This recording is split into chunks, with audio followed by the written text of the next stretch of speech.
Thanks everyone. Thanks for showing. So I'm Kiran and I'm going to talk about WiDeo, which is a motion tracing system. So this is joint work with my colleague Dinesh, Bharadia, Manikanta, Kotaru, and our advisor Sachin, Katti at Stanford University. So we started this research with the following question.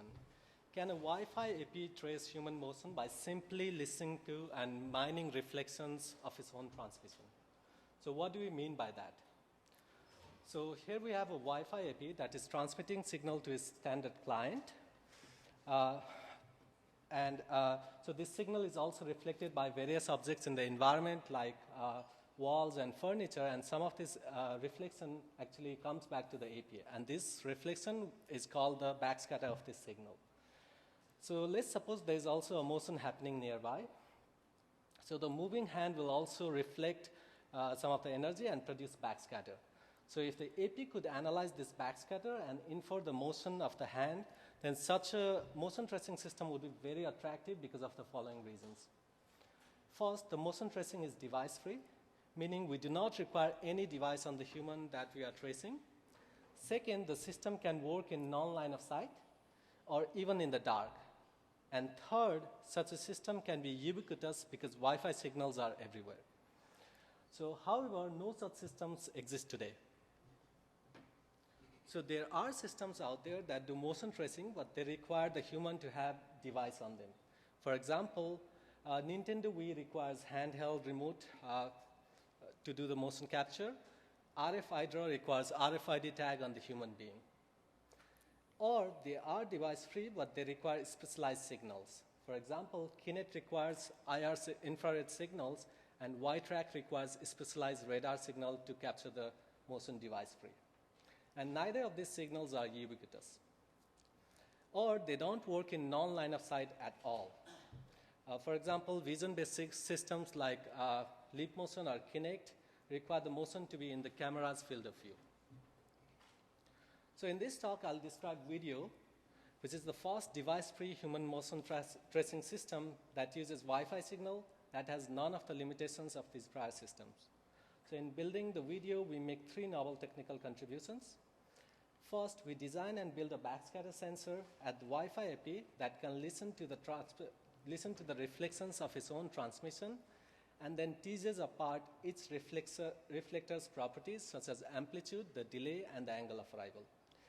Next, we invent motion tracing technique that mines the reflector's properties given by the backscatter sensor and then infers the underlying human motion that could have produced that pattern of backscatter over time. So finally, we built a full prototype using warped software-defined radios and so experimentally that it is possible to achieve a motion tracing accuracy of up to 7 centimeters.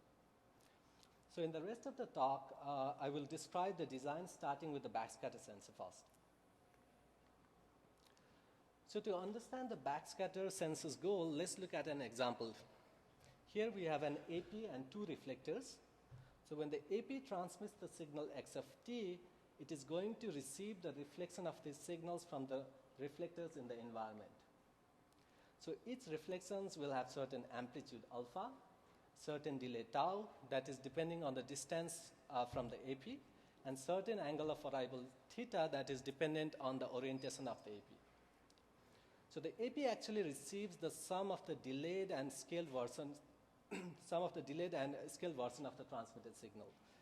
And the backscatter sensor's goal is to figure out parameter for each of these reflector using this received environmental reflection.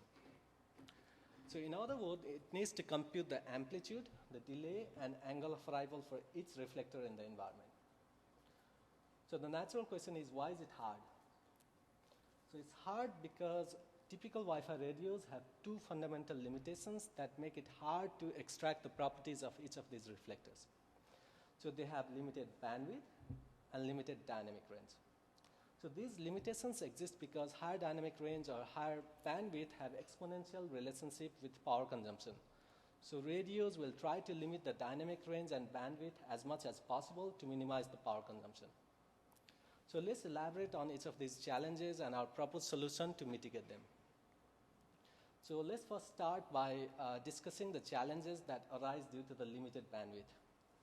So here we have shown two reflectors. reflector 1 and reflector 2, which are almost at the same distance from the AP. Therefore, when the AP transmits the signal, the backscatter from the first reflector, shown here in the white, arrives almost at the same time as the backscatter from the reflector 2, shown here in green. So here the triangles represent the sampling instance of the radio, which is dependent on the sampling bandwidth. And the distance between these triangles indicate the sampling interval. As we can see from this figure, the reflections are closer than the sampling interval. Now, a natural question to ask is, how likely is this in practice? So let's take a look at this table here. Here I'm listing the typical sampling bandwidth that we find in Wi-Fi radio and the corresponding sampling interval. So as you can see, for a 40 megahertz bandwidth, the sampling time is 25 nanoseconds. So Wi-Fi signal travels nearly 4 meters in 25 nanoseconds. So if there are two reflectors that are within a relative distance of 4 meters with respect to the AP, then we will have the problem that these two reflections are more closer than the sampling interval itself. So in other words, this problem can quite easily happen in practice. So the question is, how do we solve this problem? So our insight is based on the idea that the reflectors in an environment are sparsely located. That is, we don't have a reflector everywhere in the environment. In practice, there will only be a few dominant reflectors. So let's expand on that. So if you recall the overall architecture of the backscatter sensor, what it is receiving is the sum of the delayed and scaled version of the transmitted signal. But remember, we know the transmitted signal, so what we are trying to figure out is the scaling and the shifting factors, given that we know the overall sum and the basic function that's being scaled and shifted. So here's where we can use the empirical observation that the number of reflectors in the environment is sparse. In effect, this means that the number of scaling and shifting factor is a small finite number. So this is actually a problem that shows up in a wide variety of domains, ranging from face recognition to speech recognition and other areas. Our algorithm is inspired from these areas, and we essentially use a dictionary of known basis signals and then design a learning algorithm to impose the sparsity constraint and then compute the backscatter parameters. But this is not enough, because we still have to tackle the limited range, dynamic range problem. First, let's understand why dynamic range is a problem with an example.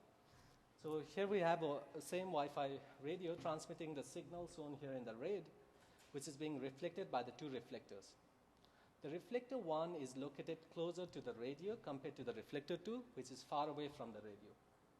So because of this, the backscatter from the reflector 2 will be much weaker in strength compared to the backscatter from reflector 1.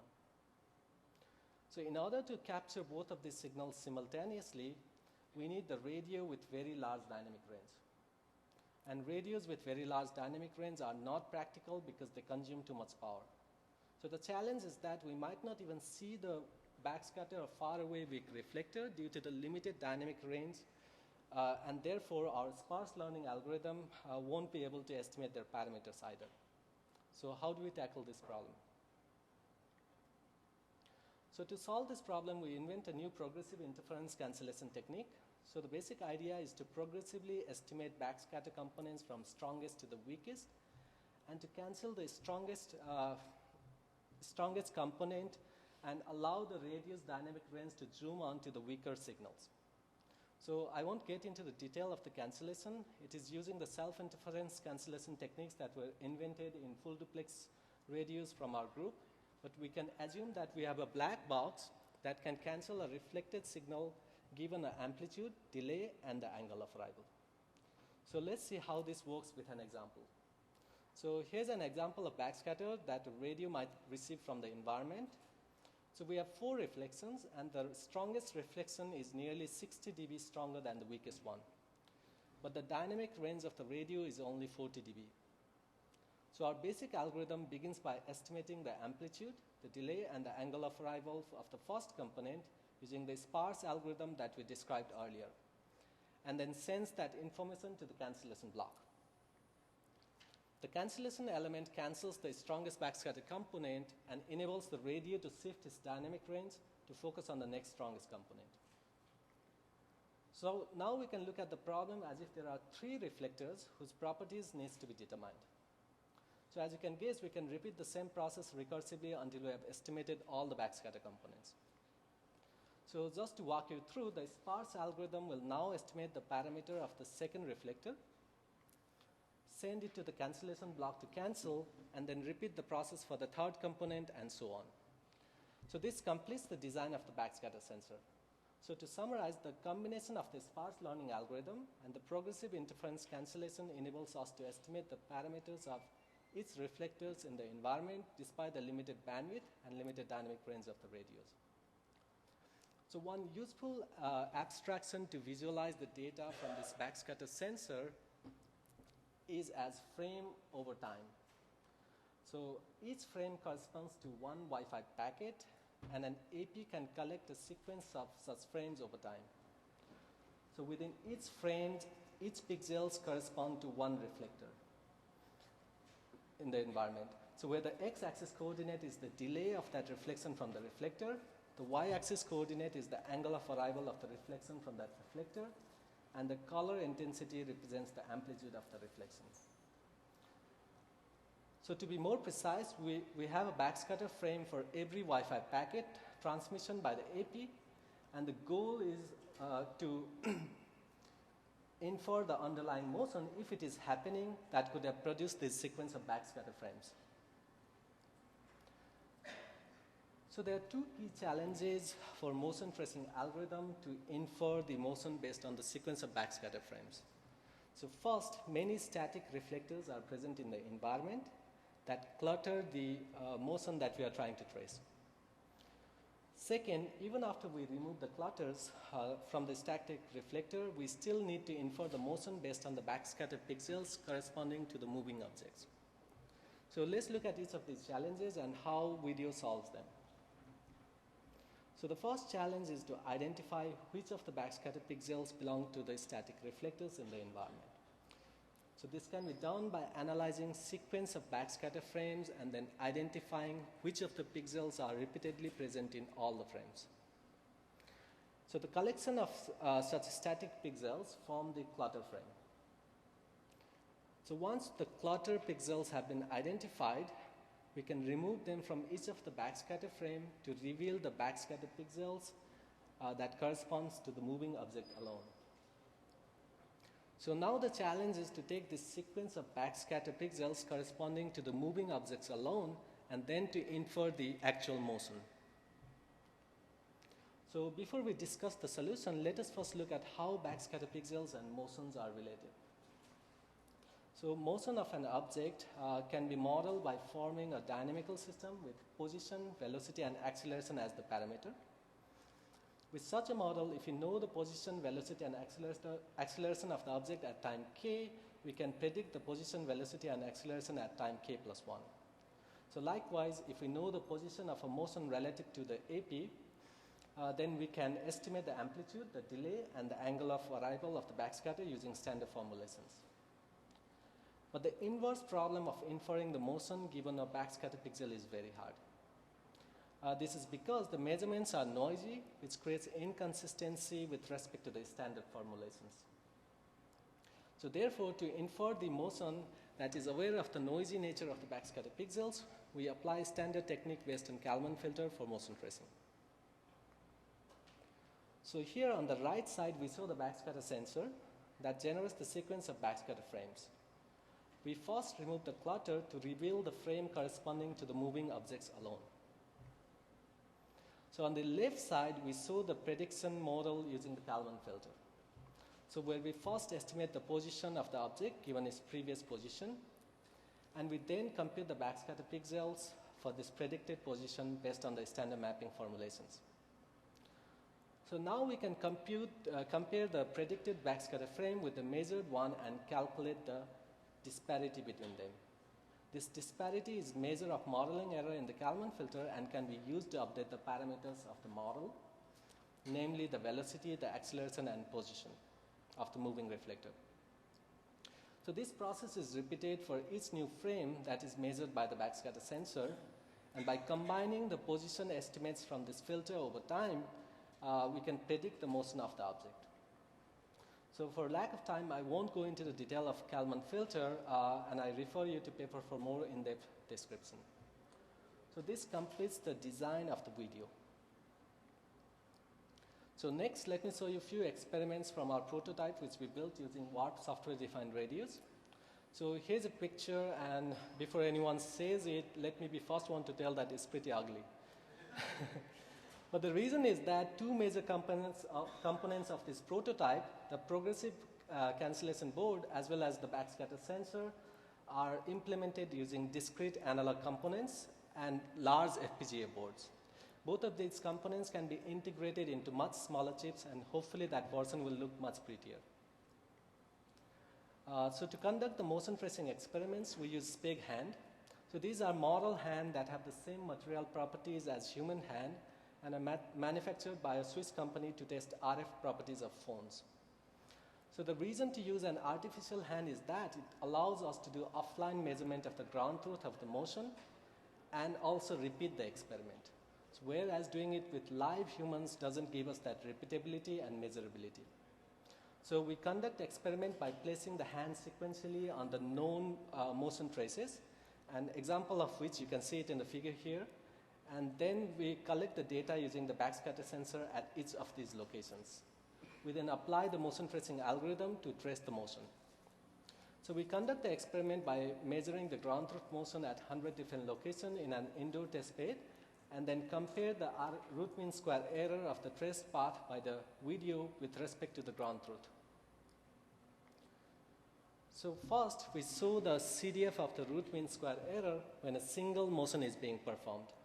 So as we can see, WiDeo achieves a median error of 7 centimeters. The error is a function of the strength of the backscatter from moving hand, as one might expect. So as the motion happens farther away from the WiDeo's AP, the error in the backscatter parameter becomes higher, and correspondingly, the motion tracing error also increases. So however, for a typical distance of 2 to 5 meters, WiDeo performs quite accurately. So a natural question is, how well WiDeo works if there are multiple motions happening in the environment. So here we show WiDeo's capability to trace multiple motions simultaneously.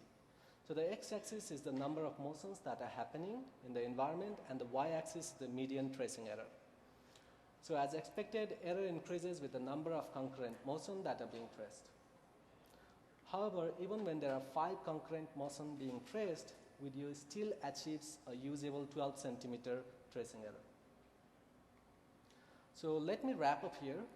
So WiDeo, we believe, is the first device-free fine-grained human motion tracing using Wi-Fi signals. While I talk today about motion tracing system, the key component of this system, the backscatter sensor, has much broader set of applications. So for example, we have used the backscatter sensor to build a very low power communication link for IoT that works by active backscatter of ambient Wi-Fi transmissions and delivers up to 6 Mbps of throughput without possibly needing any batteries. So this work will be appearing in SIGCOMM later this year. So we are also exploring other applications, including gesture recognition, object identification, mapping, and many others. And we would love to hear your feedback on other uses for the backscatter sensors. Thanks again, and I'm happy to take the questions now.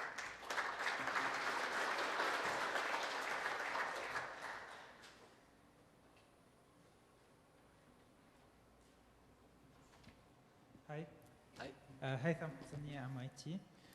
So you show how you separate reflections that are closer than one sample apart. So what is the closest reflections that you can separate? So actually that's a good question, because like if you think about it, there are 2 dimensions. Like one is the time dimension and another is the angle of arrival, spatial dimension. Mm-hmm. So what we have found out is when signals are separated in space, although they overlap, you can isolate them because we are using because they are coming from different directions. And it's same the other way around as well. So if they are different in time, different angle of arrival, you can separate them easily. But when they are very close to each other, then the algorithm fails at some point. And I believe that was like when you have less than 5 degrees and less than 0.1 nanosecond, then you cannot resolve them together.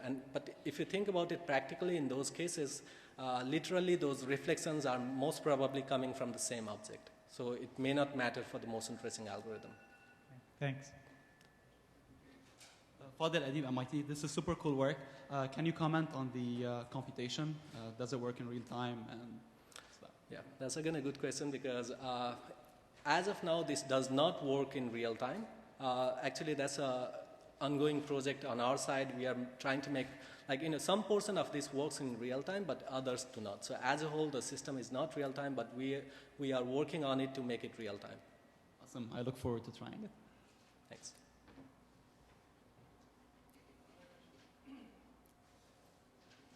So I had a question about the, so in your experiment where you showed with 6 humans, the error kind of goes up to 14 centimeters. How far apart were So these were random experiments in a test bed. So sometimes they could be close and sometimes they could be 2 to 4 meters away.